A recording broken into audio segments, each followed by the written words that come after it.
What's up, golfers? Dan Marvosh for All Systems Golf. I'm here with one of our top students in Raj Hundal here at our facility at Sterling Hills. What's up, Raj? What's up, Dan? How's it going, man? Good, good. How are you? Good, good. Today we're going to take you inside one of our lessons together. So Raj and I have known each other since he started playing golf. So it's kind of fun to get to this point where he's now D1 athlete. Pretty cool. Oh, yeah. Awesome. So you guys stay tuned, enjoy the video. Let's do it. All right, Raj, so a couple tournament seasons, trying to wrap up your summer season. Things have been going pretty well. I think you had some really good rounds, but kind of as you sit here today with your game, like where do you feel like needs work? I would say like it's always good to dial in inside 100. For sure. We work on that a lot. Yeah. And I wanted to like, have a good base off if I know 50-yard shot, 70-yard shot. Yeah. Just know that little like kind of like a database of where I know those shots are at, and with different clubs too.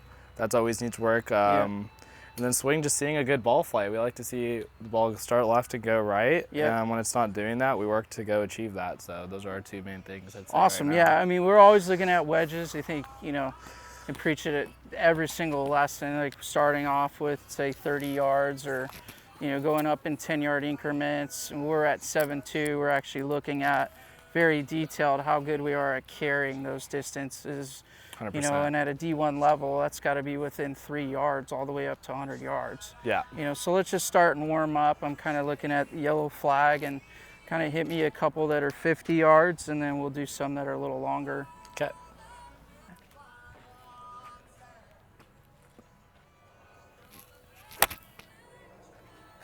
So when we start off with hitting shots, we're just kind of really looking at like one, how the player feels, and two, just like what is the quality of contact? Are they hitting it solid in the center of the face? On a wedge shot, are they launching it, what I would say is at the appropriate window? And a lot of golf at the high level is just running 4, 6, 10 ball test and seeing how quality are those things, right? So obviously we care about what the player says and feels, but we're also looking at the data. We're looking at the ball flight. We're listening sound for contact, if it's a little fat or a little thin, and then getting that from the player. So Raj, how are those contacts today? So far so good. Yeah. On 3. Yeah. So going at that yellow flag there. Yep. Window's been pretty well. Yeah. Just making sure I hit it in that window with good contact and a lower flight. So far achieving what we need to do. The wedge has been pretty good this summer. I would say so. Yeah. Stronger part of the game. Yeah. Got to work on it a lot. Yeah.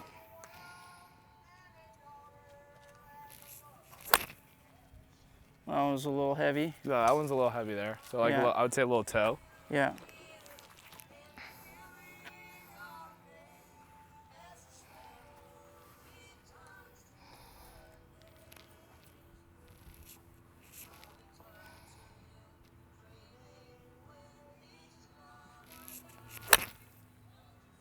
It was pretty nice right there. What are kind of your wedge feels? I mean, I think a lot of people would want to know, like, what are you working on? What is a good player like you work on? And then, just what your feels are. So we've talked about a lot of how wedges you want to stay on a similar plane here. The least variables you could have with a wedge is what you want to do. Sure. Main thing with wedges is, for me, I like to keep my weight forward. Yeah. And, we've talked about a lot when you go back, you already want to start transferring Yeah. and getting on top of that ball. Yeah. So you can flight it down. Yeah. You're not trying to help it up, trying to go through it with really good contact so you can stay on top of the ball. I would say that's the biggest thing. Yeah, and so what he's talking about, go ahead and sit up here, is if we look at like the center of his chest and the center of his pelvis, we're trying to keep, everybody looks at ball position, we look at the center. So if the centers are, let's say, like 1 inch to 2 inches forward on a shorter wedge shot, that's going to move the low point, which is sort of the bottom of the arc in the circle, more forward, which means, in layman's terms, we're going to catch ball first, right? Exactly. So go ahead and set up. So we kind of start with 60 to 70% on the left side, And then as he takes the club back, what he's talking about, go ahead and take it back, is he actually feels like his centers drift another 1/2 inch forward. And what that allows him to do is get his momentum moving forward early. So now from here, he can just pivot around the corner kind of to the left. And that definitely turns the loft down, and we get really low launching wedges with a ton of spin. And if you look at what tour players do with their wedges, is they launch the ball anywhere from 28 to 30 degrees, and they have, you know, a ton of spin. So we can get 7,500 to 9,000 RPMs on a wedge like that, then we're pretty thrilled. And so those are things that we're checking with you, and like you said, just making sure it's in the window. Exactly. Yeah. Those look pretty good, dude. Yeah, thought so.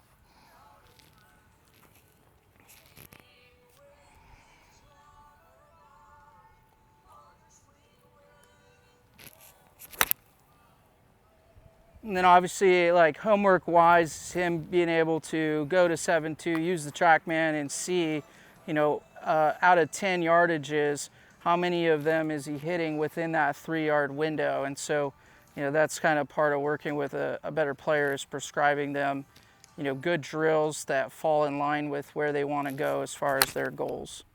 Okay, those look good. You're pretty warmed up here. Let's look at a 7-iron. Sounds good. The reason we pick 7-iron kind of in the middle of the bag is because the ball starts to actually side spin a lot more, right? So, you know, fancy term is spin axis, but basically the ball starts to side spin when you start getting to 7-iron. So a lot of people come in, they say, "Oh, I need a lesson on my 5-iron," and we laugh because we give them, you know, a pitching wedge or a 9-iron. And it's like, that, no, my pitching wedge, my 9-iron's fine. And it's like, well, yeah, but you're gonna have the same pattern. It's just that less side spin occurs when you have more loft and a shorter shaft. And so we pick something out of the middle of the bag as 7-iron just to kind of negate some of that stuff. So, and then, you know, with you, Raj, we're obviously trying to hit a fade. So let's start this ball at that 100-yard marker, that blue marker, and then move it a little bit towards the yellow flag. That's kind of what we're looking for in your fades. And then again, we'll just run this 4-ball test, take some video. We use Sportsbox 3D, which is a very high-tech app to be able to measure different angles and stuff like that. We'll show you guys, but we're just gonna see where he starts.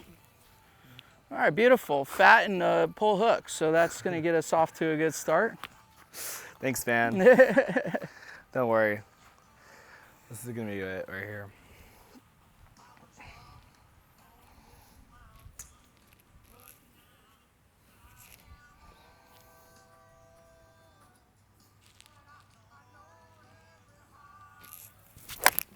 Oh shit. Oh shoot. So the first thing we're looking at is the ball contact. We look at the player's reaction. He hit it one fat. You know, that one was a little bit more start line to the left. And so, you know, when we measure ball striking and the quality of ball striking in these tests, is we're seeing, okay, well, how does he feel about his contact? He doesn't feel great. But then also, what is the ball doing? So if it's starting left and going left, as a fader of the golf ball, we can't have that. So the first red flag to me is we need to be able to get that ball to fade back to the right. And you're able to do it a little more there. How's that one? Better. Yeah. Still a little bad contact there. Okay, cool. When you say bad contact, what does that mean? I would say a little fat. A little fat? Yeah. Okay. Let's get the last one.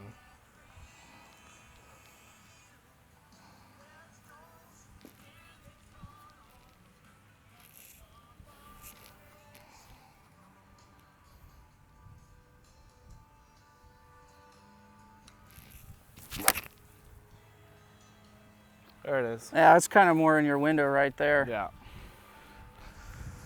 Let's do 2 more and just see if you've kind of solved that. One thing I always like is if a player is mishitting it or not getting their shot shape, is I want to see what is their remedy, right? Because we always say, like, players are hitting way more golf balls by themselves than with us standing in front or behind them.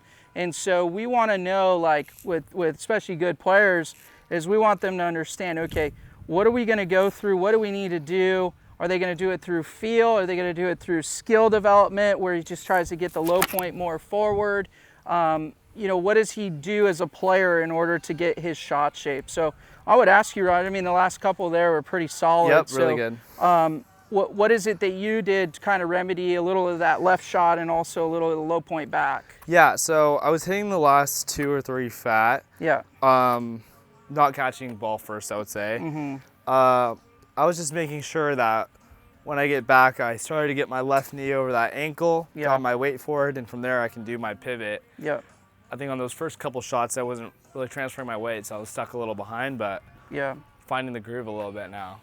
What's great, and you guys will see this, you'll see this pop up on the screen, but with Raj, when we're looking at sports boxes, you know, we always look at setup. And so with players like him that want to fade the golf ball, what we're looking for their centers, which is his chest and his pelvis.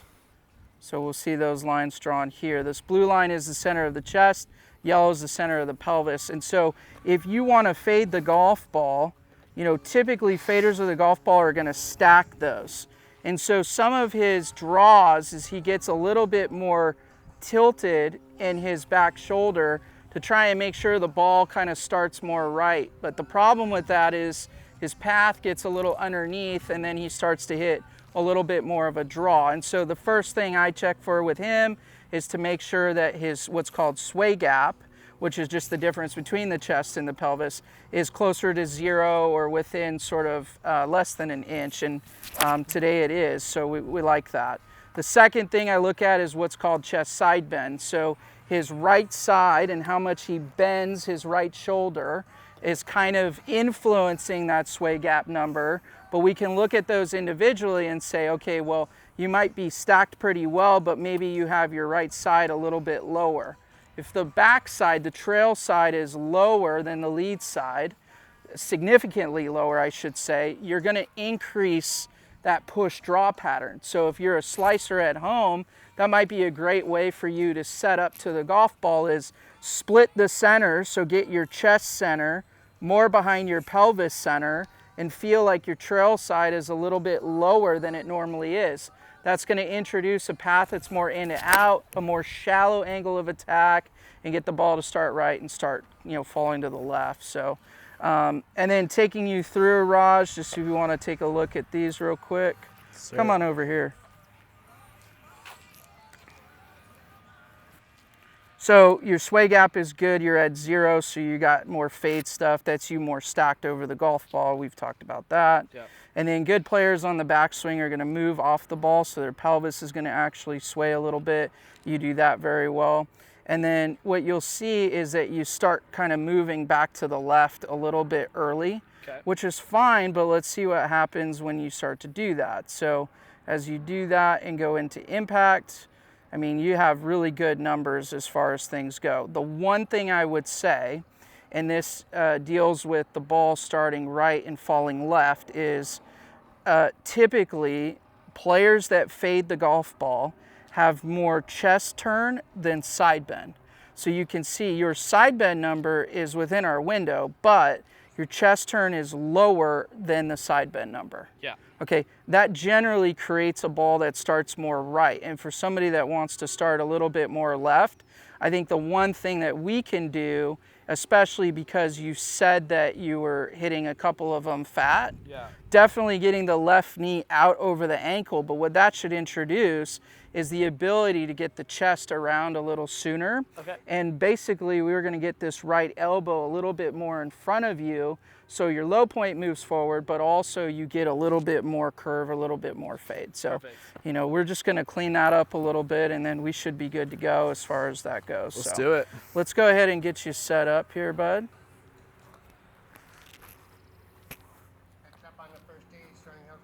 Alrighty. So next thing we're going to do is we're going to create some feels for the player. So we're going to have them set up to the golf ball. Raj is a very centered pivot player, which means he doesn't move as much laterally as some guys do. That's great if you want to hit a fade. Again, something that fits his profile. And then let's go ahead and do your takeaway for me. And then go ahead and turn. One thing I want to point out is that Raj has the club what most people would consider is on plane. And so what that means is that the butt end of the club, we tend to have it point at the ball or just inside the golf ball. Okay, what that means though is that we need to match that up, because if he simply rotates from here, his hands get too far out and you could see he's overly shallow, and good players will tilt back. That introduces the low point back, and then for him, he gets that right to left shot, right? Yep. So let's go ahead and work a little bit on what we need to do. So let's take it up to the top again. So the first thing he mentioned, because he's a good self-corrector, is getting the left knee outside the ankle. So we're going to get his left knee outside the ankle, and as soon as he does that, the club shallows by itself, and the hands, instead of working out, work more down. And now from here, he can turn this as much as he wants. And I would just say that when you get to this position with this right arm in front, is you need to start pivoting a little bit sooner, right? So go ahead and set up for me. All right. And then just take it up to the top pause. Left knee outside the ankle, get the arms in front, good. And now from there, feel like you really rotate hard left, good. So that's your profile that we want you to have. Now let's go ahead and hit one. Do a feel one more time, just to know what I'm doing.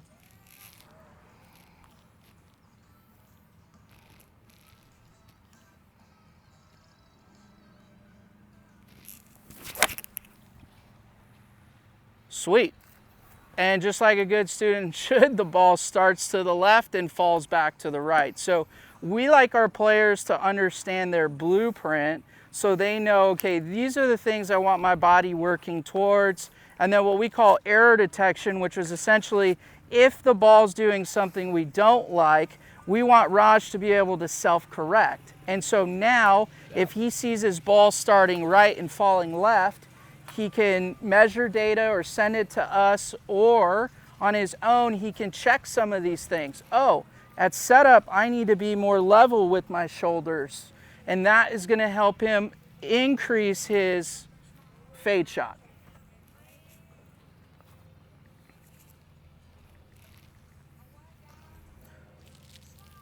Do one more rehearsal, Raj, for me. I'm just going to throw this one on. Sounds good. Good. Get that left knee around. Now open more. There you go. Good. Love it.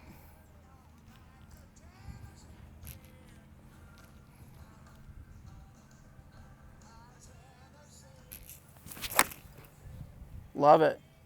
And if we wanted to go more extreme and say, okay, we really want to make sure this ball cuts, right? Yeah. So we say, like, what are the rules for creating more cut? Well, we can do some setup pieces, but in general, we kind of keep your setup where it is. Maybe open up the left foot a little bit to create a little more leftward path. But let me have you just do one thing real quick. Go ahead and set up. All right. And then take it up to the top again. Good. So your checkpoint, you're going to get the left knee outside the ankle. That gets the hands in front. And now from here, he's feeling less side bent, more around and left. And now when you finish, I want you to finish level with your shoulders. So stand up and finish level. So there, and then, yep, and now stand up, yeah. So when I mean stand up, I'm talking about like that instead of staying in your side bend. Okay. Does that make sense? Yep. So rehearse that one more time for me. Good, left knee outside the ankle, and then finish level and up. There you go, beautiful. So let's hit one like that. And this is just to show the player, like, if you need more fade, on the days you need the ball to cut, on the holes you need the ball to cut, this is your blueprint.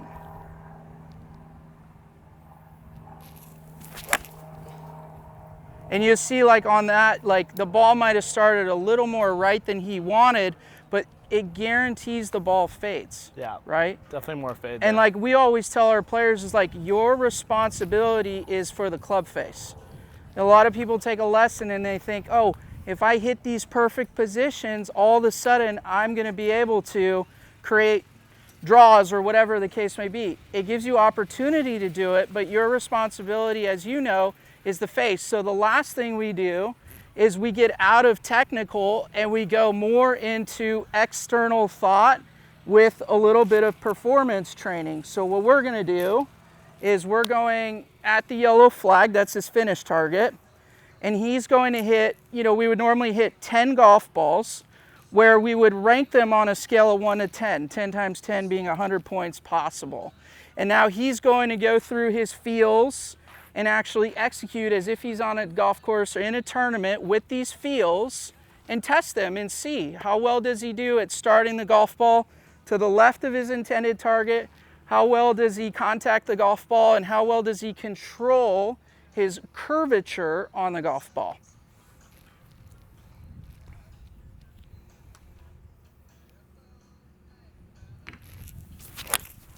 Oh, perfect little fade.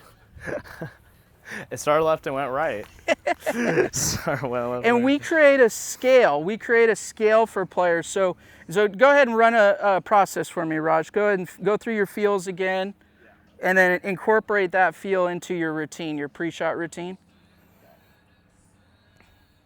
But we create a scale for players. So we want our players to understand, like, if you're hitting a shot, is that a 7 out of 10 or an 8 out of 10? What's the difference? What do we consider bad or mediocre? And then as you become better and more elite, the tolerance for what a good shot versus a great shot is we start to increase that, right? We start to say, okay, that's no longer a 7, that's a 6, right? Because as the player gets better, we want to tighten all of those windows up, and we want to make them perform at a much higher level in their practice. And the best part about today is, Raj's in front of the cameras, we're putting some pressure on him. That last shot was beautiful. What would we rank that on a scale 1 to 10, Raj? That's a 9. Yeah. So what makes Maybe it a 9 10. but not a 10? It was a 10. High expectations. High expectations. But if I hit that on the course, we're not complaining at all. It's great. No. Yeah, that's great. We look for starting it left, getting it back right, center face contact. That's usually a 10 for me. Yeah.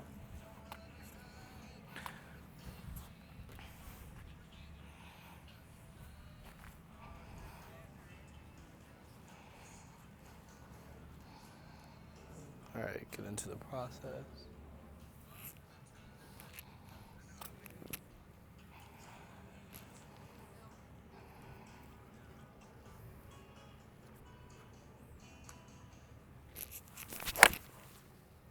Beautiful. And we got a ball starting left of the target, fading off. My favorite part about using sports box or any equipment is the fact that you can measure, right? So, we just went over the relationship between chest turn, how much the chest turns, and the relationship between side bend. So remember, if you side bend more than you rotate, your path is more likely to be rightward for a right-handed golfer. That's more draw path. So for people that slice the golf ball, your problem isn't rotation, your problem is a lack of side bend, right? And there's a matchup that we talk about with the face that sort of prevents us from wanting to continue to go and rotate without that side bend. So that's kind of what we deal with every day with everyday golfers. But the beautiful thing here is, Raj, on that last one that you flushed, is that your chest side bend number at impact was much closer, much tighter, and it was pretty much the exact same. It was within 1 degree. Yeah. So now all of a sudden you have the chest rotating just as much as you are side bent, which is generally going to produce more of that fade. 100%. So that worked out great, and the fact that we were able to measure it really proves that this stuff works. Exactly.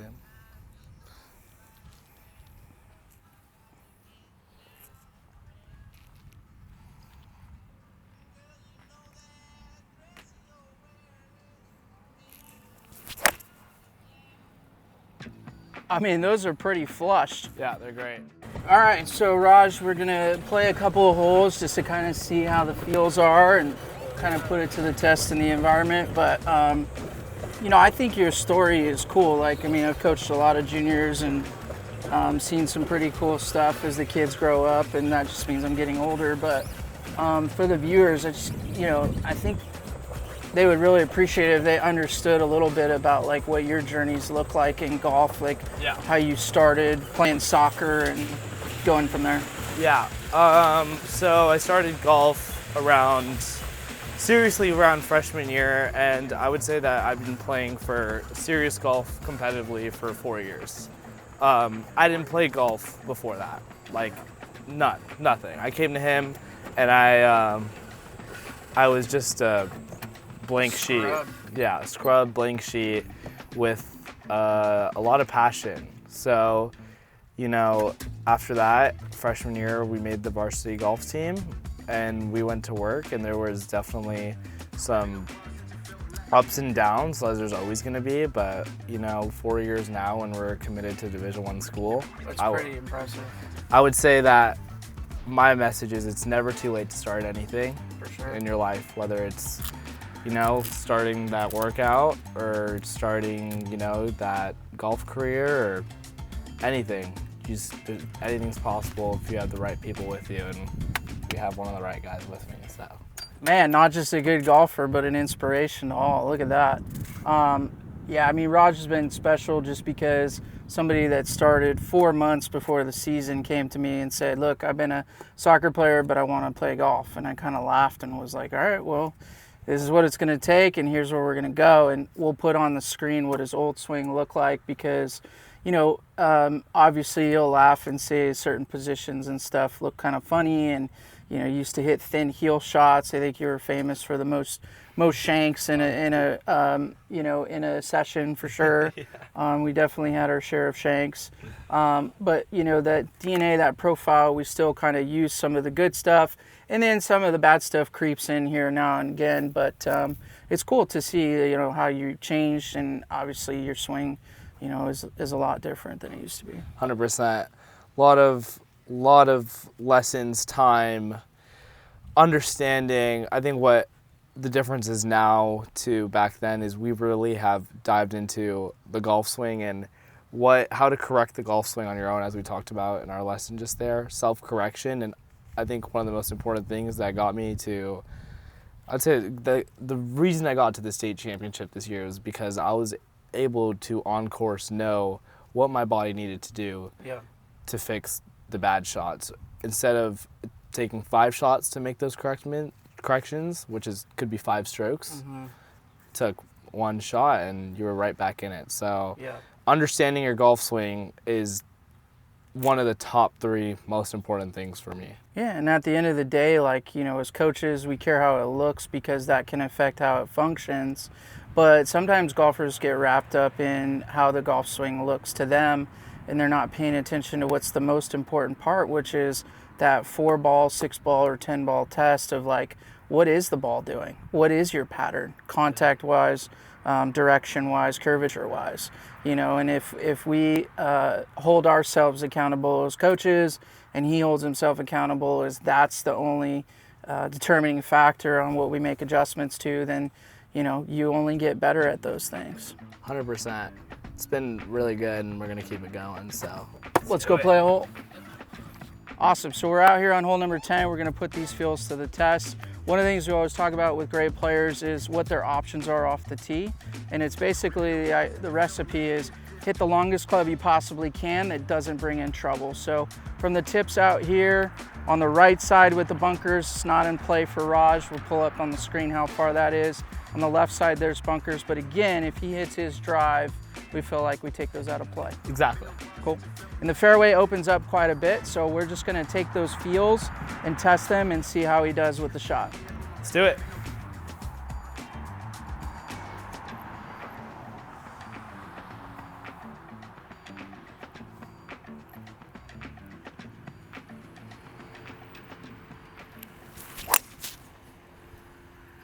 Oh, great shot. Thanks.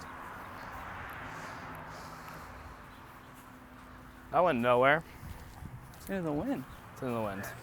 All right, so that was the issue with driver then, and obviously backswing. Yeah, but see, that's the matchup issue is, and this is why I think golf instruction and golf in general is so hard. Is everybody has a good idea of kind of what they want to see in a golf swing or whatever, but the reality, and then they argue, and it's the reality is in some ways they're both right, but it's like there's different matchups to each pattern, right? Yeah. So like if you want to fade the golf ball, I would say typically, not always, but typically the club's going to be a little bit more laid off. Yeah. Right? It's not going to be more across. That's generally more of a drawer, right? It doesn't mean that you can't fade it. It definitely doesn't. But when we start putting things in fade boxes versus draw boxes, you know, Stay in the fade that box. matters. And then I say the last thing is, you know, how you pivot really matters. So like if you're somebody who's trying to push the hands out, like, okay, I'm fine with that to some degree, but you got to know what the matchup is. And generally that shaft's going to be much more across or steeper going back, you know, to do that. So, all right, hit a nice little drive here. Just went nowhere, dude. In the morning, I was like way up there. Remember that? It's into the wind. It's in the wind. It is in the wind. You're right. Yeah, so like for us looking for that fade is going to be that P3 being a little more laid off. 4. Huh? Top of the backswing. Oh, 4? Top of the backswing. So when I thought you hit, wanted 3 at the ball. Oh, yeah. 3 at the ball, so right? 3 will be more at the ball. 100%. 4 continues to be more out, like slightly outside the ball. There we go. Right? Hell yeah. Or that shoulder is loading all the way to the top. Yeah. All right. Hit a drive here into the wind.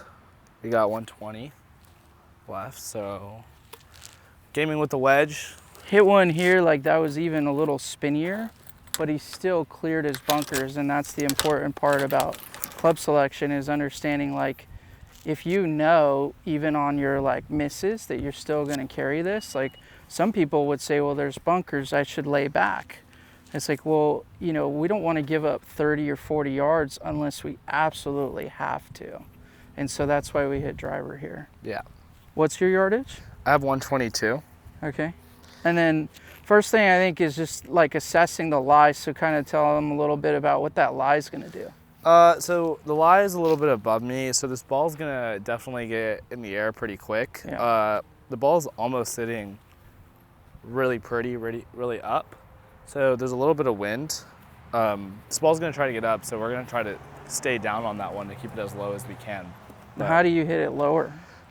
We usually like to stay more on top of it with the chest, and sometimes we just shut that face just a little bit just to have that nice flight. Are you taking more club for this shot or less or same, or what do you do for club selection? For club selection here, I have a gap wedge. My stock gap wedge is 125. It's playing 122. I'm good with being in a 118 range here, so I'm short of that flag and I have an uphill putt. So you're fine with being a little high. If it floats a little high, spins a little, you're fine with it being a little bit short of the pin? That's fine. Just based on the pin selection. Exactly, but we're gonna definitely give this one a full swing. Perfect. Just swing it hard at it. Yeah, let's see.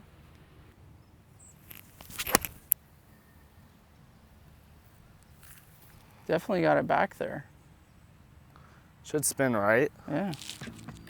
Should be good. Don't forget to fix your divots, kids. There you go. So one thing I actually didn't take a little account for is that this lie wasn't just uphill. It was a little bit on the right to left side. I kind of aimed that towards the flag.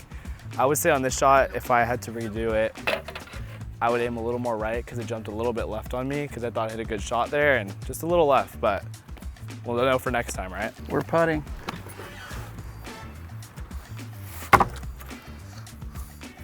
You think that too? Yeah, I think so. That particular lie is definitely going to move the ball a little bit more left, and then being uphill is going to tend to shoot it a little more into the air. So what I liked was that you could swing it full, and it just never was going to be long. And even if it was short, it was going to be fine. And I mean, we're going to see where this ball ends up left of the pin, but it's still going to be within 18 feet from, 125 yards or whatever, which is better than tour average. So we're gonna take that all day long. 100%. We still have a good look. It's just like, I think it's really important to assess our lies. We've been getting more into that, me and Dan, and that's why it's huge. We've been on the course a lot more, Friday mornings, where I'm beating him every time. The lie is everything. What people think is like these golfers are so good, and obviously, you know, you're super talented and have good, but like I think a lot of not so good golfers don't think about the little things. Yeah. And if you just think about the little things, oh, this ball's sitting on an upslope, it's going to shoot up in the air, right? And they're already swinging out of their shoes, so if they do make contact, it's going to blow it up and they're going to be short and think, how in the world did that not get there? Yeah. When in reality is their real mistake is not choosing the correct club based upon the lie. Exactly.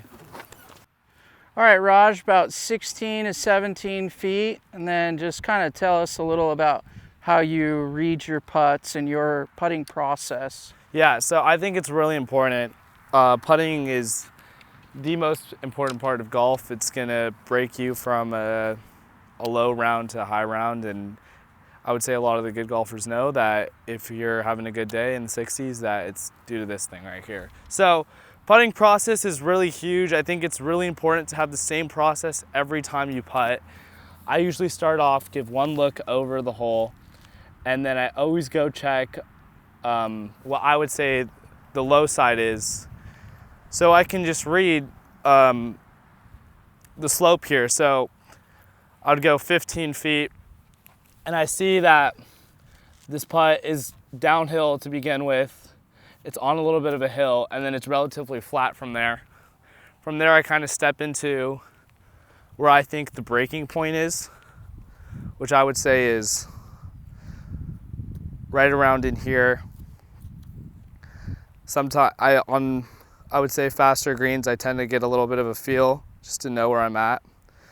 And then I kind of see where I would putt it, and if I would straight putt from here, if it would miss low, and then I'd kind of gauge it from there until I kind of feel a spot where this might not miss low. So Raj, your line is outside of where you're soling that putter, just so people know, like, because obviously you're not allowed to sole the putter in your actual line, but you know, he knows his line's outside of that. So he's kind of using that area as a routine to be able to kind of feel where he would set up or start doing his practice swing. And then obviously, you know, he could move into it. But, you know, so I think that's important. The other thing that I think a lot of amateurs don't realize is that your feet tell you a lot more than your eyes. And even good players will do this just inherently because they're good, right? And they've hit a ton of putts. But Raj will also read it with his feet. So when he's talking about where the low point is or the low side of the putt, it's because he's walked along on the outside and on both sides of his putt and felt what the ground is actually doing to the slope. And the last thing I would say is all of this is done very quickly, very efficiently.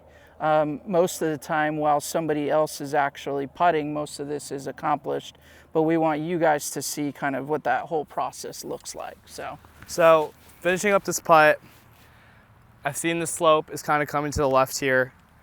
I've decided that I do think it's going to break a little left to begin with, and broke it into two different putts coming into here, and then from there I think it's going to be a little flat. From there, I know where that point is and where I want to hit it.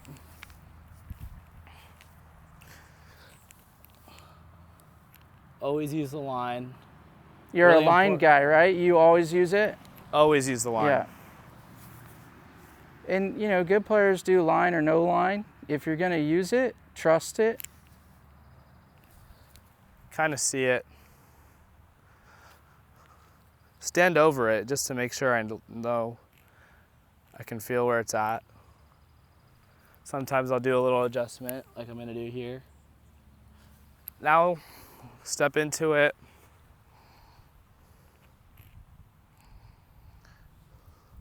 Get my setup. Go to my basic setup stuff.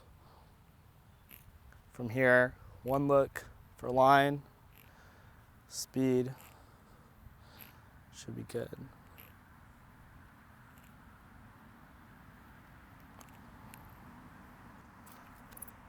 So I was a little bit pulled there. Not a bad putt, definitely want to give it a go, but don't have anything bad for par here.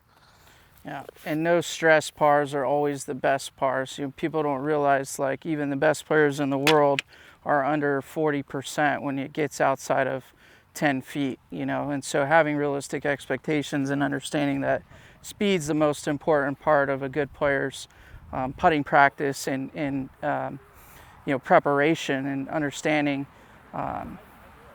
what the speed is for the day and how to calculate and calibrate that speed. There's different ways to do it, but Raj is a great putter, and hope you guys like that insight.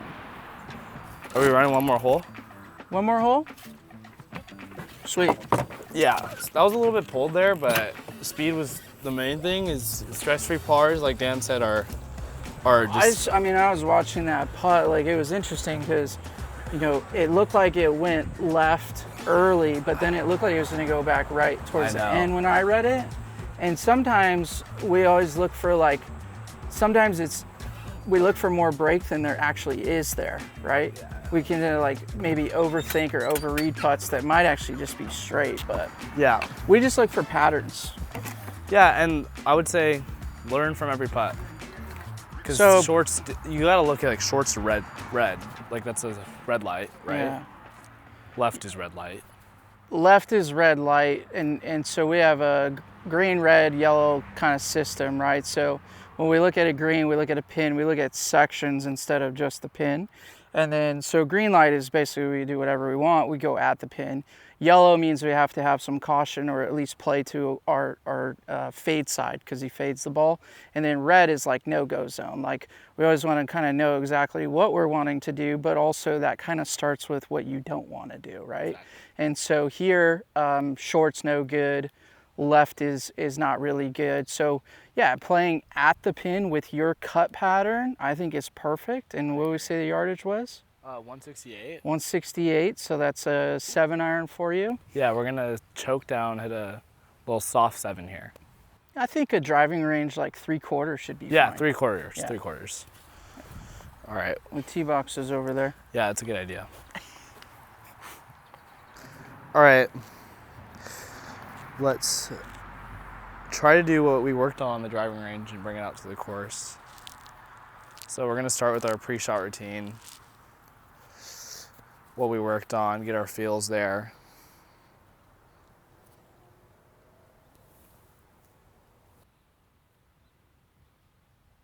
Yeah, and we want to make sure that this ball cuts because we're going to aim at the pin. And a lot of people look at pins and say, well, this is a back left pin and he cuts the ball. And it's like, well, if you understand how ball flight actually works, just because it's a back left pin, like when I was a kid, it was aim at the center and draw it to the pin. But if you're not a drawer of the golf ball, that doesn't make sense because you want to master one shot like 90% of the time. So even though this is back left, we talked about left not being good, we're going to actually have him aim at the pin, if not slightly left, and then commit to his process in creating that fade.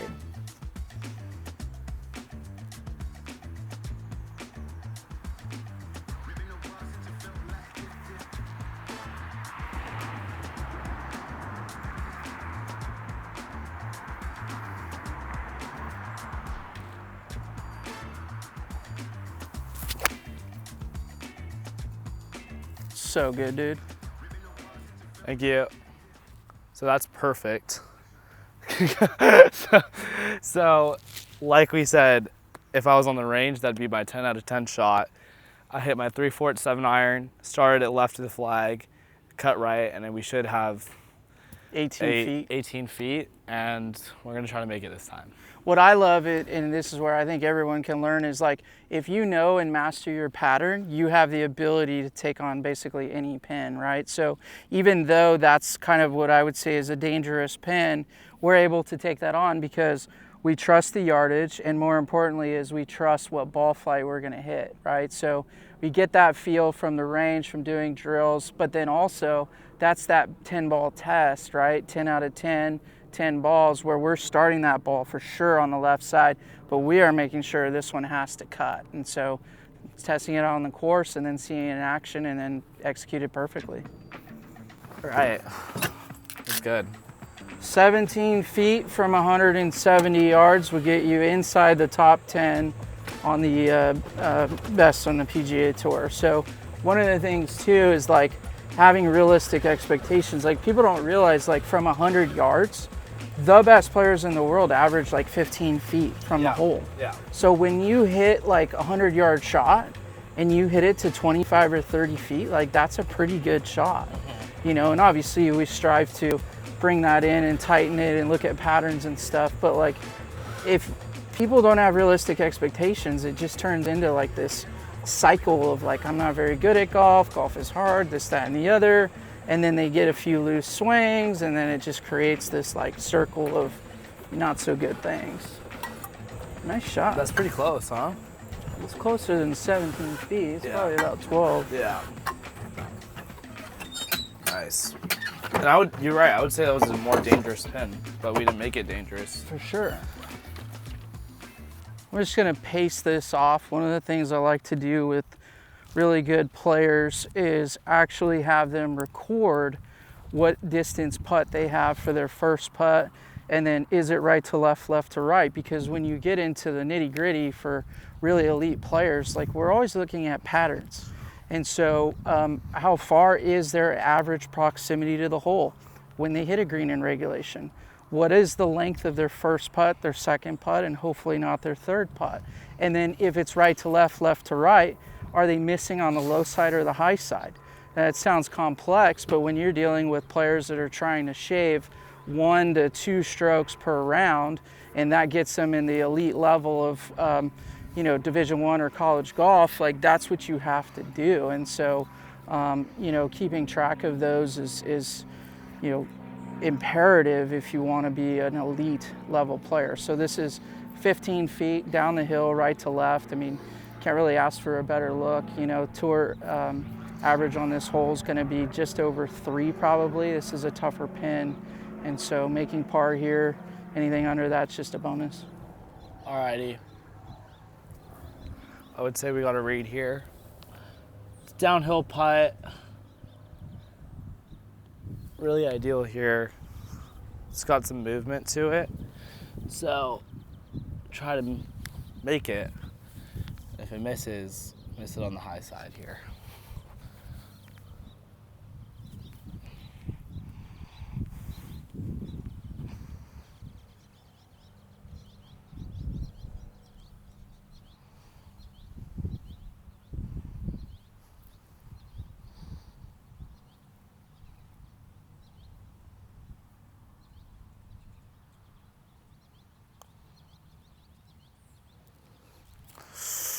Oh, wow. It's a great putt though. Yeah, it was a great putt.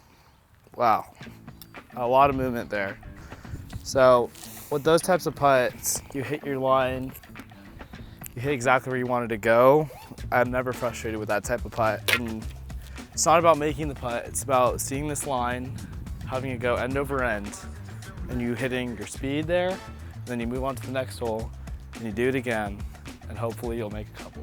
Yeah, and that's, you know, the process is the most important part, right? Like the results kind of show up as you perfect a good process. And so I would say the only thing there, I mean, it's 2 holes and, you know, he's even par through 2, no stress with par or anything like that. But, you know, both putts were, I think, right to left, and both putts were missed slightly on the low side. And so if we're tracking that over the course of 18 holes or 3 days or 4-day tournament, you know, we're looking at those patterns and then kind of giving that information to the player and saying, hey, you know, maybe this is a pattern, maybe we need to adjust our reads a little bit, but 2 holes, good sample size.